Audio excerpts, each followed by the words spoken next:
We're pleased to provide an overview of the micro-credential maturity model. This tool was developed by Edalex to assess current organizational offerings and explore organizational aspirations relating to micro-credentials, as well as potential steps along the way.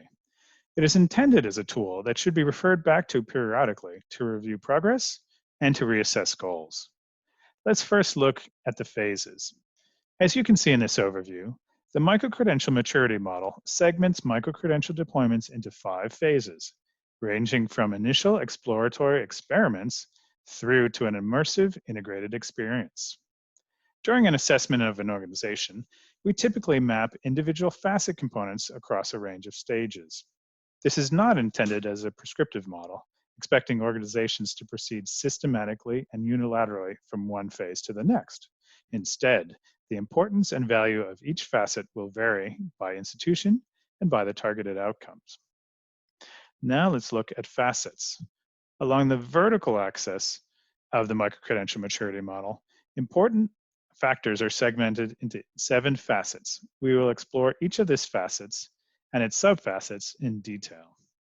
Let's walk through the model using the example of an organization launching a pilot micro-credential program. For that, we'll jump over to the actual micro-credential model.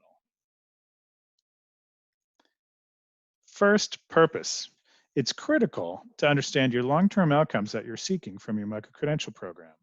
This should guide the evolution of your program over time and help define what success looks like for your institution and your learners.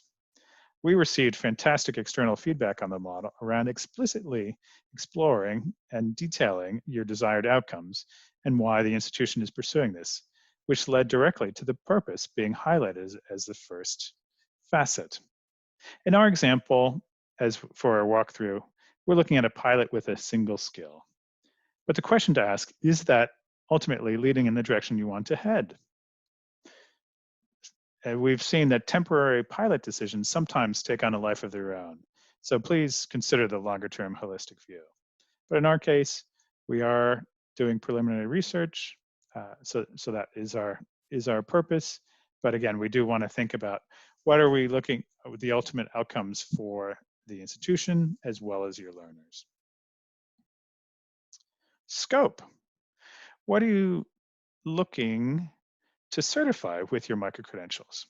Are they vocational, professional, or other skills? Prior learning? Full degrees offered by your institution? Professional development, or some other objective? And ultimately, what size is your cohort of students or learners? In our example, we are looking for a small pilot, so we might wonder, what are the low-hanging fruits? What sort of skills might we look to recognize under a pilot? But ultimately, let's look towards our long-term goal and the use of multiple skills and recognitions through micro-credentials. The cohort size for a pilot, typically quite small. Then moving on to delivery. How are you delivering the micro-credentials? Are they face-to-face, purely online, or blended? And what level of instructor engagement with learners are you planning? Are the micro-credentials standalone or integrated with broader institutional engagement tools? For example, the initial approach might be to simply choose one mode of delivery and very limited engagement.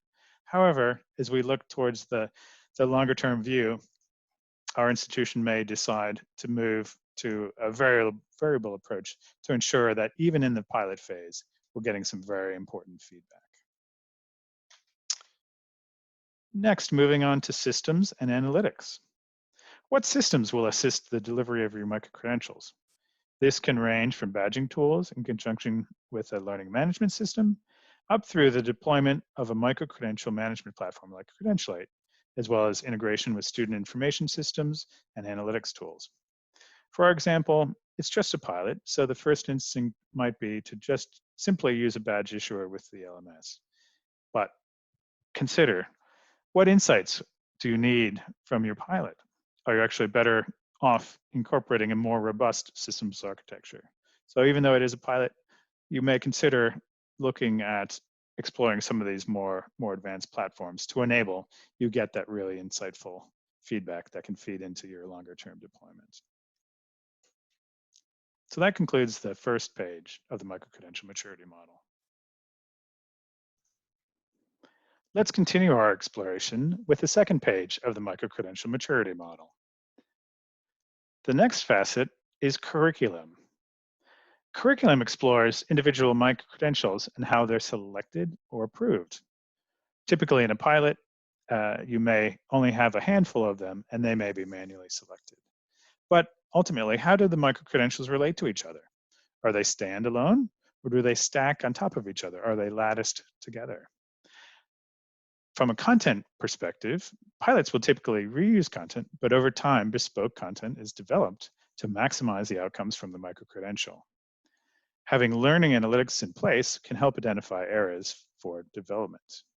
Similarly, what processes will you put in place to ensure quality feedback loop and enhancement? For the consideration of our pilot, we'll pursue an ad hoc approach for the approval process, and they are standalone micro-credentials, but certainly with an eye towards a strategic approach over time.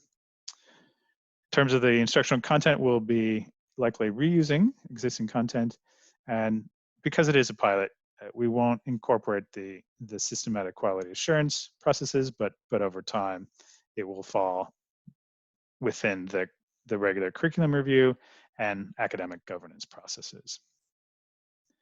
The next facet to explore is assessment. Assessment is an essential area within micro-credentials, but one that is often overlooked. Ultimately, how do you plan to bring meaning to your micro-credential to validate how the learner has mastered the material?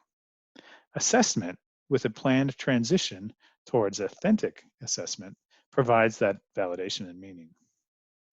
Also, what learner evidence will you capture and how will you ultimately share that? Again, in a pilot, the initial inclination may just be to not have any assessment just to gain feedback, but is that ultimately driving you towards your long-term goals?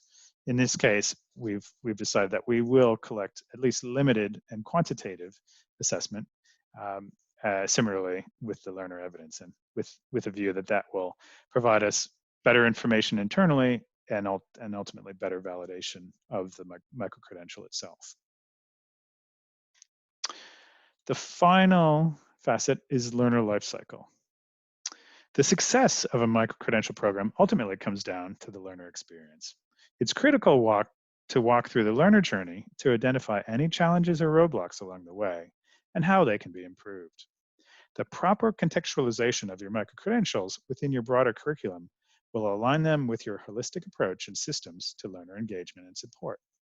For a pilot, many of these will be manual process, but please consider which of these are worth exploring further to support your future evolution of your micro-credential program. For instance, if you want to build awareness and positive brand reinforcement on social media, what thought have you put into assessment and evidence to validate your micro-credential? Given the high visibility of micro-credentials, it's ultimately your brand that you may be putting at risk here. As you work through the learner lifecycle, reflect back on the earlier facets to see if you need to adjust any of your answers above to do your learners justice. In our case, for the pilot, we will pursue a manual process for a number of these with limited support. Similarly, manual processes from the learner achievement approval. It is important to at least gain some feedback, even though it is a pilot. And again, you may want to start engaging on the aspect of social media. But if you do so, again, please consider what sort of evidence and assessment have we included up above. And again, important to include some post-completion learner engagement. We hope this walkthrough has been helpful. We certainly welcome your feedback, and we'd be happy to schedule a call to walk through your own assessment.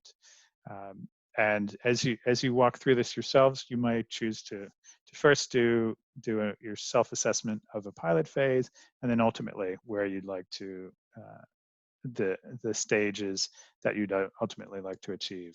Please feel free to contact us on info@credentialate.com with any questions, or if you'd like us to walk through this with you. Thank you again for your time.